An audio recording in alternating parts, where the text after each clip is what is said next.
नमस्कार। शुरुआत करेंगे बुलेटिन की। मैं हूं प्रियंका और अब बात करेंगे जानलेवा कोरोना की। देश में कोरोना से हालात बेकाबू हैं। देश के 150 जिलों में पूर्ण लॉकडाउन लगाने की तैयारी। बड़ी खबर आपको बता रहे हैं, देश में कोरोना से हालात बेकाबू। देश के 150 जिलों में पूर्ण लॉकडाउन लगाने की तैयारी। बेकाबू हालात को देखते हुए राज्य सरकारें ले सकती हैं फैसला। देश भर में लगातार बढ़ रहे कोरोना संक्रमण के मामले। देश भर में कोविड-19 पॉजिटिविटी रेट 15% से ज्यादा। देश में पिछले 24 घंटे में 3 लाख से ज्यादा नए मामले दर्ज।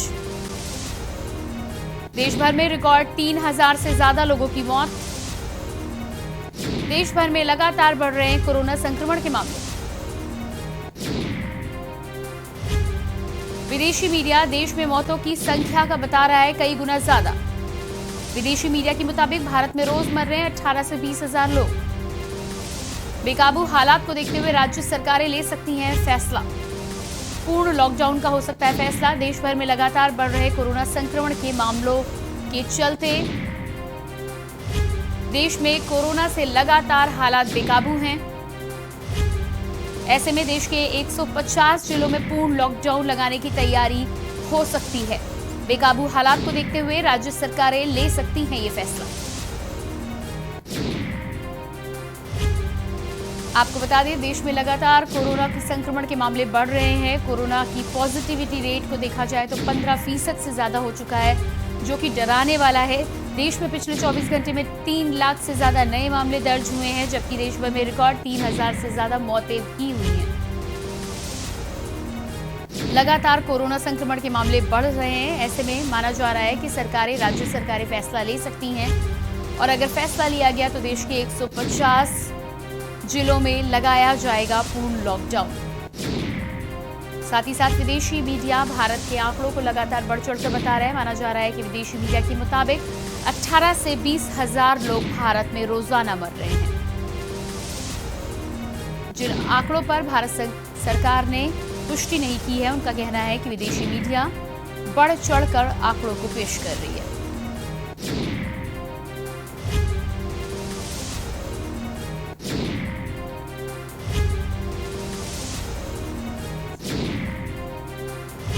और इसी खबर पर ज्यादा जानकारी के साथ जुड़ रहे हैं हमारे साथ हमारे प्रधान संपादक दुर्गेंद्र चौहान जी। दुर्गेंद्र जी, आपसे जानना चाहेंगे कि जिस तरह से देश भर में पिछले 24 घंटों में 3 लाख से ज्यादा नए केस दर्ज हुए हैं और अब जो पॉजिटिविटी रेट है वो 15% से ज्यादा बताया जा रहा है, ऐसे में सबसे पहले तो कितनी डरने की बात है और पूर्ण लॉकडाउन की कितनी जरूरत है अब भारतवर्ष को? प्रियंका, देखिए, जो आंकड़े आ रहे हैं, आज भी आंकड़े हैं 3.5 लाख के पार आंकड़े हैं प्रियंका, और बड़ी ये गंभीर स्थितियां देश में नजर आ रही हैं जहां तक मैं देख पा रहा हूं। तो कुल मिलाकर अगर देखा जाए तो 3.5 लाख के पार आंकड़े हैं, लगभग 3250 मौतें हैं। जो ये आपको ध्यान होगा कि पिछली बार 1200-1300 से ज्यादा मौतें नहीं होती थी जब पहली लहर थी कोरोना की भारत में। लेकिन अब देखा जाए तो ये 3 गुना के लगभग अभी 1-1.5 महीने के अंतराल में ये 3 गुना मौतों का आंकड़ा हो गया है। और प्रियंका, ये सच माने तो ये मौतों का असली आंकड़ा नहीं है, क्योंकि उस वक्त अगर हम पहली लहर की बात करें, पिछले वर्ष की बात करें, तो उस वक्त होम आइसोलेशन कई राज्यों में नहीं था। होम आइसोलेशन की अनुमति नहीं थी। तो बहुत जो कोरोना पीड़ित थे, जो मरीज थे, वो अस्पतालों में जा रहे थे। अस्पतालों का डेटा साफ था। तो उसके मुताबिक भी अगर आप देखें तो 90% जो पेशेंट हैं, इसके कोरोना संक्रमित लोग हैं, वो होम आइसोलेशन में हैं। और बहुत सारी मौतें होम आइसोलेशन में हो जा रही हैं जिनका कोई एडमिनिस्ट्रेशन के पास, कोई स्वास्थ्य प्रशासन के पास कोई रिकॉर्ड नहीं है। यही वजह है कि जो सरकारी आंकड़े हैं प्रियंका, वो आंकड़े, जो शमशान घाट के आंकड़े हैं, जो कब्रिस्तान के आंकड़े हैं, जो विभिन्न विधियां हैं अंतिम विधि करने की, उन स्थलों के आंकड़ों से सरकारी आंकड़े मैच न खाने का सबसे बड़ा कारण यही भी है। क्योंकि बहुत सारे ऐसे भी लोग हैं, 5-5 दिन में, 6-6 दिन में RT-PCR की रिपोर्ट आ रही, एंटीजन के लिए लोग भटक रहे हैं, सीमित टेस्ट हो रहे हैं। यही वजह है कि बहुत सारे जो सिम्टोमेटिक मरीज भी हैं, वो भी 1-2 दिन, 3 दिन में वो टेस्ट ही नहीं करा पाते, दवाई नहीं शुरू कर पाते और उनकी मौत हो जाती है। वो मौतें सामान्य की श्रेणी में गिनकर ही मामला खत्म कर दिया जा रहा है। लेकिन उनसे संक्रमित लोग संक्रमण को बहुत तेजी से बढ़ा रहे हैं। दूसरा सवाल आपका ये है कि लॉकडाउन को लेकर स्थितियां जो बन रही हैं, मुझे ऐसा लग रहा है, मेरे पास जो आंकड़े आ रहे हैं कि देश के कम से कम 150 जिला और शहर ऐसे हैं जो सर्वाधिक प्रभावित हैं और वहां मौतें बहुत हो रही हैं। राज्य सरकारें केंद्र सरकार से मशविरा करके इनमें पूर्ण लॉकडाउन लगाने के फैसले को ले सकती है। प्रियंका जी, इसके अलावा दुर्गेन जी, विदेशी मीडिया की यदि हम बात करें तो माना जा रहा है कि विदेशी मीडिया भारतवर्ष के आंकड़ों को बढ़ चढ़कर पेश कर रहा है। इस बात में कितनी सच्चाई है आपकी नजर में? निश्चित तौर पर हम कह सकते हैं इसको, हम भारतवासी होने के नाते प्रियंका इस बात को हम कह सकते हैं कि वो बढ़ा चढ़ाकर पेश कर रहे हैं। जाहिर सी बात है, जो ऑस्ट्रेलिया हो, चाहे ब्रिटेन हो, चाहे अमेरिका हो, हम जाहिर सी बात है कि ये जो देश है, अमेरिका खुद बहुत बुरी तरीके से त्रस्त रहा है, ब्रिटेन खुद तबाह हो चुका है, अमेरिका खुद तबाह हो चुका है कोविड से। लेकिन वहाँ 4 लहरें आने के बाद उन्होंने लॉकडाउन लिया और जो अपने उन्होंने जो जरूरी उपाय थे उन्होंने किए। आज वो हमसे बेहतर स्थिति में है। दुनिया में सर्वाधिक खराब स्थिति भारत की है। तो अब खराब है, इसमें कौन कितना बढ़ा चढ़ाकर खराब बता सकता है, ये बात दीगर है। लेकिन जो विदेशी मीडिया पर अगर हम गौर करें, हम सब देखेंगे तो जो ऑस्ट्रेलिया का मीडिया है, जो ब्रिटेन का मीडिया है, जो अन्य विदेशी मीडिया को बता रहा है कि भारत में 3-3.5 हजार नहीं बल्कि 18 से 20 हजार मौतें रोज हो रही हैं। और कई फोर्टिस कार्ड जो दिल्ली का हॉस्पिटल है या जो एम्स है, तमाम विशेषज्ञ हैं, वो इस बात को कह रहे हैं कि भाई जो संक्रमण की जो एक्चुअल फिगर हमारे सामने आ रही है प्रियंका, वो आप मानिए कि उसके 10 गुना ज्यादा संक्रमण है।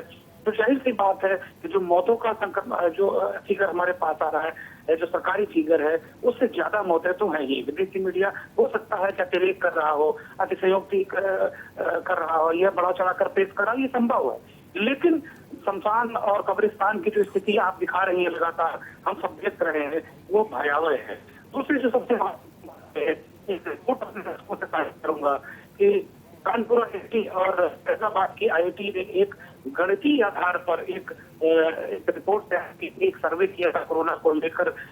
उस प्रोफेसर महेंद्र अग्रवाल के हवाले से दिखाया 10 आते आते उत्तर प्रदेश में 6000 से ज्यादा मामले होंगे और देश में मामले बहुत तेजी से बढ़ेंगे। लेकिन 10 अप्रैल आते आते उत्तर प्रदेश में से कई गुना ज्यादा जो आंकड़े हैं वो बड़े मौतों के आंकड़े हैं। अभी हमारे प्रोफेसर अग्रवाल से बात हुई तो उन्होंने एक नया उसको रिमॉडल किया है और अब उसके मुताबिक आप ये मान लीजिए कि 3 से 4 मई के बीच आप जो 4 मई का आंकड़ा है, 5 मई का आंकड़ा है, जो अगला आने वाला है 5 मई है, 5 मई तक ये आशंका जताई जा रही है कि देश में 4 से 4.5 लाख संक्रमित रोज सामने आएंगे और ये संख्या 15 मई तक पहुंचते जी बिल्कुल। तो कुल मिलाकर या दूसरी लहर और भी खतरनाक होने वाली है। ऐसे में दुर्गेन जी, हाईकोर्ट ने भी उत्तर प्रदेश सरकार को फटकार लगाई है यहाँ पर, ये कहा है कि प्रदेश के नागरिकों को ऑक्सीजन ना मुहैया करा पाना सरकार के लिए बेहद शर्मनाक स्थिति है और ऐसे में ब्यौरा दिया जाए कि किस तरह से ऑक्सीजन का इंतजाम किया जाए। आपको क्या लगता है कि इस फटकार के बाद उत्तर प्रदेश सरकार की नींद कहीं ना कहीं टूटेगी? देखिए प्रियंका, अब मैं बहुत कुछ नहीं कहूँगा। सम्मानित कोर्ट ने जो कुछ कहा है वो जाहिर सी बात ये है। लेकिन अब जो ये कोरोना काल ने, ये जो महाआपात काल ने, ये तमाम जो हमारी न्यायपालिका, कार्यपालिका, विधायिका और जो हमारा जो चौथा स्तंभ, जिसको सो कॉल्ड चौथा स्तंभ है, हालांकि हम है नहीं चौथा स्तंभ, कोई संविधान में हमारी मान्यता नहीं है, लेकिन हम अपने आप को चौथा स्तंभ कहते हैं। ये तमाम जो संस्थाएं हैं, संवैधानिक संस्थाएं हैं या जो जिम्मेदार संस्थाएं हैं, अब मुझे लगता है कि बहुत सामंजस्य आपस में नहीं है। उत्तर प्रदेश का हाई कोर्ट कहता है कि आप लॉकडाउन लगा दीजिए, सरकार सुप्रीम कोर्ट चली जाती, सुप्रीम कोर्ट कहता है उत्तर प्रदेश हाई कोर्ट सही बात नहीं कह रहा। तो इस तरीके की चीजें मद्रास हाई कोर्ट ने साफ साफ कह दिया कि ये जो चुनाव आपने करा दिए, आप हत्या के मुलजिम हैं, आप हत्या आरोपी, आप पर हत्या का मुकदमा चलाया जाना चाहिए। दिल्ली हाई कोर्ट ने अभी 2 दिन पहले ही बहुत खरी खोटी सुनाई है, बहुत गंभीर रुख अख्तियार किया है। मैं स्वागत करूंगा, मैं माननीय उत्तर प्रदेश हाई कोर्ट या इलाहाबाद हाई कोर्ट जो उत्तर प्रदेश का है उसको मैं इस बात को लेकर मैं बहुत प्रशंसा करूंगा कि कम से कम चलो ऑक्सीजन के मुद्दे पर अब माननीय उच्च न्यायालय उत्तर प्रदेश को कम से कम ये कहना पड़ा कि आप ऑक्सीजन उपलब्ध कराइए, आंकड़े उपलब्ध कराइए। लेकिन इसी बीच जैसा कि अभी जो सरकारी प्रवक्ता लगातार इस बात को कह रहे हैं कि लोग अफवाहें फैला रहे हैं और जो अस्पताल नोटिस लगाकर फाइलिंग कर रहे हैं, फिर भी लखनऊ के 2-3 अस्पतालों ने नोटिस लगाई। यहाँ तक सरकार की तरफ से भी चेतावनी दी जा रही कि जो लोग इस तरह की सूचनाएं प्रियंका प्रसारित करेंगे, भ्रामक सूचनाएं, सरकार इन सूचनाओं को भ्रामक कह रही है और ये कह रही है कि इस तरह की सूचनाएं जो लोग प्रसारित करेंगे, प्रचारित करेंगे, उनके खिलाफ एनएसए लागू किया जाएगा, उनकी संपत्ति ध्वस्त कर दी जाएगी, उनकी संपत्ति को जब्त कर लिया जाएगा। प्रियंका गांधी वाड्रा जो उत्तर प्रदेश कांग्रेस की प्रभारी हैं, उन्होंने कहा है कि योगी जी हमारी संपत्ति को आप जब्त कर लीजिए लेकिन ऑक्सीजन उपलब्ध कराइए। मेरठ और हापुड़ के सांसद राजेंद्र अग्रवाल ने प्रियंका एक पत्र लिखा है, अभी कल ही उन्होंने पत्र लिखा है उत्तर प्रदेश के मुख्यमंत्री को और ये कहा है कि मेरठ में ऑक्सीजन की भयानक कमी है और वहां पर 27 से 30 टन ऑक्सीजन प्रतिदिन की जरूरत है। जिस तरह से संक्रमित मरीज गंभीर हैं और वहां केवल 10 टन ऑक्सीजन मिल पा रही है, ये बड़ा विरोधाभासी चीजें हैं प्रियंका। एक तरफ जो विशेषज्ञों के हवाले से मैं उन्हें तथाकथित तरह की कहूंगा, वो कह रहे हैं कि ऑक्सीजन की जरूरत मरीजों को है ही नहीं, सिर्फ 5% लोगों को ऑक्सीजन की जरूरत है। लेकिन ये फिर राजेंद्र अग्रवाल जी क्या करेंगे, वो ऑक्सीजन का कारोबार करेंगे। 27 टन ऑक्सीजन मेरठ के लिए वो क्यों मांग रहे हैं? क्या भारतीय जनता पार्टी के राष्ट्रीय कोषाध्यक्ष जो बरेली से विधायक हैं वो इस बात को कह रहे हैं कि भाई गोरखपुर और लखनऊ की न लिया जाए, बरेली भी एक प्रदेश का एक वो एक बहुत महत्वपूर्ण जगह है और वहां पर ऑक्सीजन की जरूरत है। तो बीजेपी के तमाम नेता, सांसद, जनप्रतिनिधि, लखनऊ के मोलालगंज के सांसद कौशल किशोर साहब कह चुके मुझे धरने पर बैठना पड़ेगा तो मैं बैठूंगा। ये अजीब स्थिति है। एक तरफ जनप्रतिनिधि जो थोड़ा सा जागरूक है वो अपने इलाके के लिए मुख्यमंत्री को चिट्ठी लिख रहे हैं, प्रधानमंत्री को चिट्ठी लिख रहे हैं। हम ये भी इसको दूसरे नजरिए से भी देख सकता है विपक्ष, ये हो सकता है कि अपनी फेस सेविंग के लिए कर रहे हो, लेकिन कम से कम कुछ कर तो रहे हैं। लेकिन प्रियंका हालात जो जमीनी हकीकत है वो भयावह है। निश्चित तौर पर ऑक्सीजन नहीं है। उच्च न्यायालय ने, उत्तर प्रदेश माननीय उच्च न्यायालय ने अगर ये पहल की है तो मुझे लगता है थोड़ा बहुत इसका जरूर असर देखने को मिलेगा। जी बिल्कुल दुर्गेन जी, हमसे बातचीत करने के लिए आपका बहुत बहुत शुक्रिया और लगातार अपने दर्शकों को बता रहे हैं हम देश के 150 जिलों में लॉकडाउन की तैयारी हो सकती है, सरकारें फैसला ले सकती हैं। जिस तरह से कोरोना को लेकर हालात बिगड़ रहे हैं, देश भर में रिकॉर्ड 3000 से ज़्यादा मौतें हुई हैं, 3 लाख, 3.5 लाख से ज़्यादा केस दर्ज किए गए हैं। ऐसे में माना जा रहा है कि यदि स्थिति यही रही तो सरकार को कुछ ना कुछ फैसला लेना पड़ेगा और 150 जिलों में जो ज़्यादा संक्रमित हैं, जो ज़्यादा प्रभावित है, वहां पर पूर्ण लॉकडाउन के बारे में फैसला ले सकती है सरकार। विदेशी मीडिया की यदि हम बात करें तो मौतों की संख्या को लेकर विरोधाभास नजर आ रहा है। भारत में जहां 3-3.5 हजार का आंकड़ा पेश किया जा रहा है, वहां विदेशी मीडिया का कहना है कि भारत में 18 से 20 हजार मौतें हो रही हैं। हालांकि इस बारे में सच्चाई कितनी है इस बारे में नहीं कहा जा सकता, क्योंकि भारत सरकार ने इस खबर को पूरी तरह से नकार दिया है।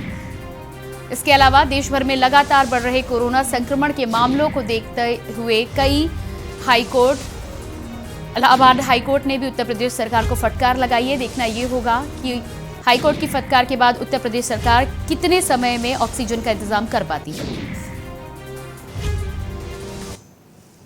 और इसके बाद बड़ी खबर आपको महाराष्ट्र से बता रहे हैं। महाराष्ट्र में वैक्सीनेशन पर गहराया संकट, 1 मई से मुफ्त वैक्सीनेशन पर संकट। महाराष्ट्र से आपको बड़ी खबर बता रहे हैं, 1 मई से मुफ्त वैक्सीनेशन पर संकट है।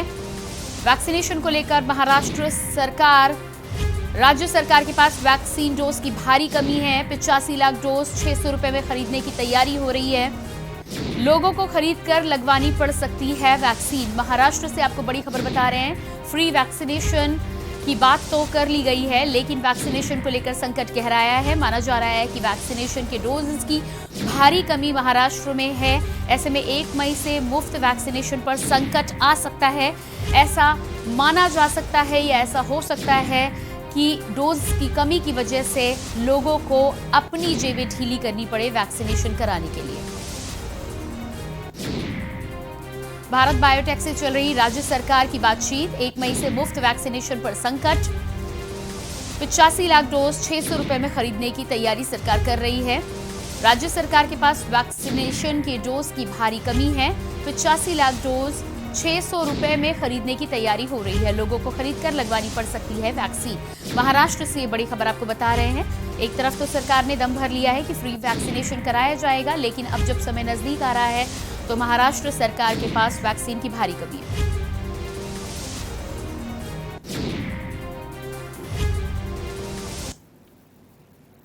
और इसके बाद बात करते हैं मेरठ की। मेरठ से बड़ी खबर आ रही है। मेरठ हापुड़ लोकसभा सांसद राजेंद्र अग्रवाल ने सीएम को लिखा पत्र। मेरठ से आपको बड़ी खबर बता रहे हैं। मेरठ के लोकसभा सांसद राजेंद्र अग्रवाल ने सीएम को लिखा पत्र। मेरठ में ऑक्सीजन बेड की दिक्कतों का किया जिक्र। 35 टन ऑक्सीजन की भी है डिमांड, जिसको लेकर पत्र में ब्यौरा दिया गया है। अस्पताल मरीजों को नहीं कर पा रहे हैं भर्ती। ये तमाम जानकारी लोकसभा सांसद राजेंद्र अग्रवाल ने सीएम को पत्र लिखकर दी है। मेरठ से बड़ी खबर आपको बता रहे हैं। मेरठ हापुड़ से सांसद हैं राजेंद्र अग्रवाल, जिन्होंने सीएम को पत्र लिखा है। साथ ही साथ जानकारी दी है कि 35 टन ऑक्सीजन की डिमांड है। मेरठ में बेड की भी कमी है। अस्पताल मरीजों को भर्ती नहीं कर रहे हैं। ये तमाम ऐसी समस्याएं हैं जो आम हैं हर जगह पर। इनको लेकर सीएम को पत्र लिखा है राजेंद्र अग्रवाल ने, और अब देखना होगा कि पत्र के बाद कितनी जल्दी इस पर कार्रवाई होती है।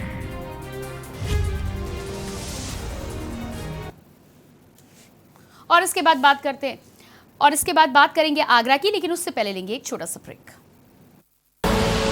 आप देख रहे हैं के न्यूज, खबरों का सारथी। जुबान के लिए उड़ चला गैरों की जमीन पर, खुशबू अपनेपन की ढूंढता औरों की जमीन पर, मेरी माटी की ये जुबान, मेरी माटी की ये जुबान है मुझसे दूर मीलों दूर, पर ये दिल है कि चख रहा है उन्हीं अल्फाजों का नूर नूर और नूर। दूर कितना भी जाओ, इस जुबान से दूर ना जा पाओगे। विमल, बोलो जुबान केसरी। आप देख रहे हैं के न्यूज, खबरों का सारथी। ब्रेक के बाद बात करेंगे आगरा की। आगरा से बड़ी खबर है। आगरा एतमादापुर पूर्ति निरीक्षक अजय प्रताप सिंह का निधन। आगरा से आपको बड़ी खबर बता रहे हैं, जहां पर पूर्ति निरीक्षक अजय प्रताप सिंह का निधन हुआ है। आगरा में जानलेवा कोरोना से जुड़ी एक और खबर। कोरोना से हुआ पूर्ति निरीक्षक का निधन। तहसील परिसर के कर्मचारियों इलेक्शन ड्यूटी के दौरान हुए थे कोरोना संक्रमित।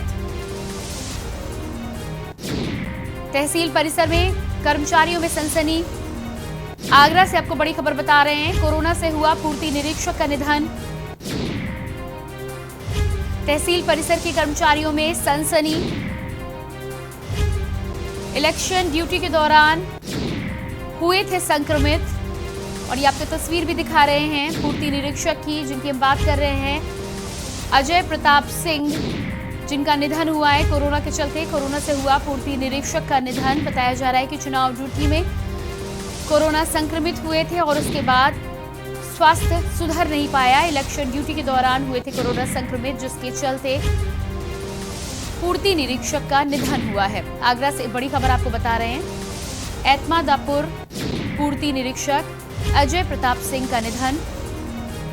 कोरोना से हुआ पूर्ति निरीक्षक का निधन। तहसील परिसर के कर्मचारियों में इस निधन के बाद, इस मौत के बाद सनसनी का माहौल है।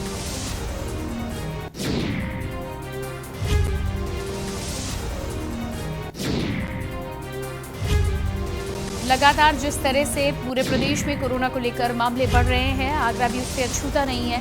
आगरा में भी रोज संक्रमितों की संख्या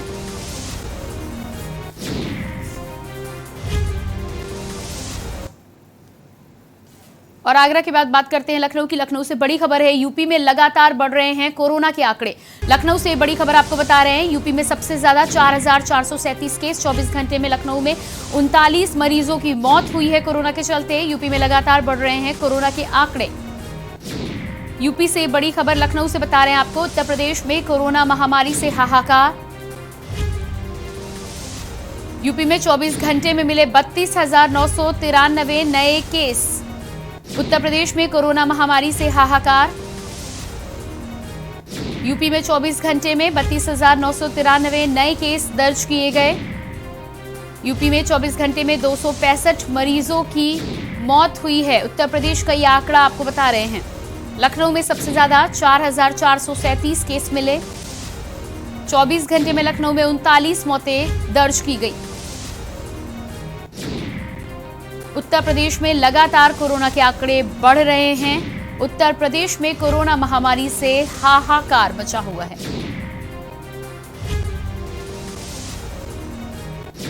यूपी में लगातार कोरोना के बढ़ते आंकड़ों के चलते अकेले लखनऊ में 39 मौतें। यूपी में लगातार मौतों की बात की जाए तो 24 घंटे में 32,993 केस मिले हैं। साथ ही साथ 265 मरीजों की मौत हुई है।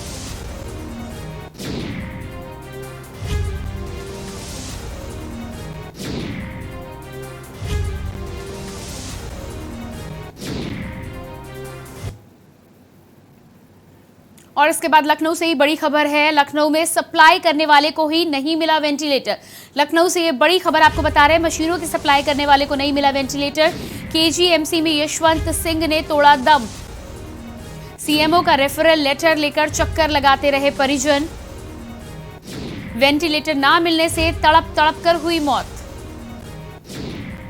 बड़ी खबर आपको लखनऊ से बता रहे हैं। मशीनों की सप्लाई करने वाले को खुद वेंटिलेटर का इंतजाम नहीं हो पाया। जरूरत के समय केजीएमसी में यशवंत सिंह का निधन हुआ है। बताया जा रहा है कि सीएमओ का रेफरल लेटर लेकर भी परिजन चक्कर लगाते रहे, लेकिन उसके बावजूद भी वेंटिलेटर का इंतजाम नहीं हो पाया और ऐसे में वेंटिलेटर ना मिलने से तड़प तड़प कर हुई मरीज की मौत। तस्वीर आपको दिखा रहे हैं केजीएमसी में यशवंत सिंह की, जिनके बारे में जानकारी आपको दे रहे हैं। बताया जा रहा है कि सीएमओ का रेफरल लेटर भी था। खुद मशीनों की सप्लाई करते थे, लेकिन उसके बावजूद भी एक वेंटिलेटर का इंतजाम समय पर नहीं हो पाया।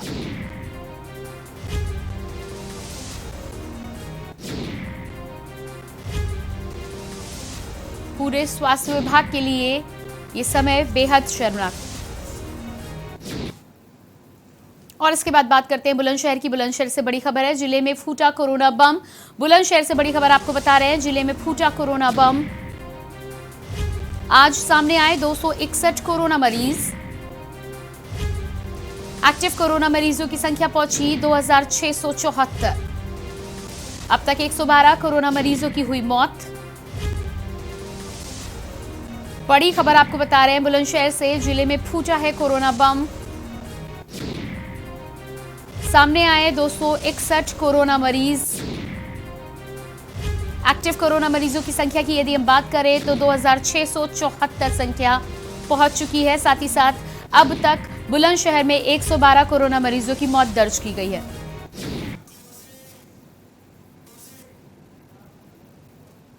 और इसी के साथ ही फिलहाल इस बुलेटिन में इतना ही। लगातार ताजा अपडेट के लिए आप बने रहिए के न्यूज इंडिया के साथ। नमस्कार।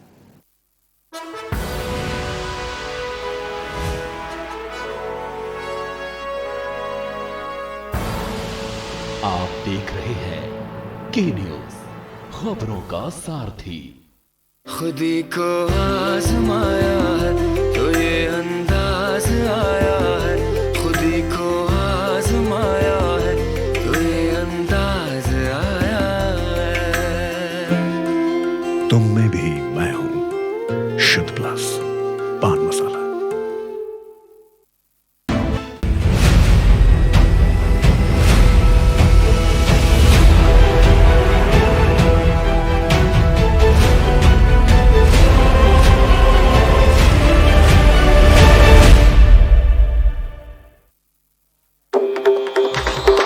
मिलेगा हर समस्या का समाधान। विवाह में बाधा, जीवन में वास्तु शास्त्र का प्रभाव, शिक्षा में ग्रह नक्षत्रों का प्रभाव, कारोबार में आने वाली हर बाधा का, जिंदगी में ग्रह नक्षत्रों का प्रभाव, नौकरी में बाधा। देखिए हर समस्या का समाधान लाइव विद आचार्य लंकेश।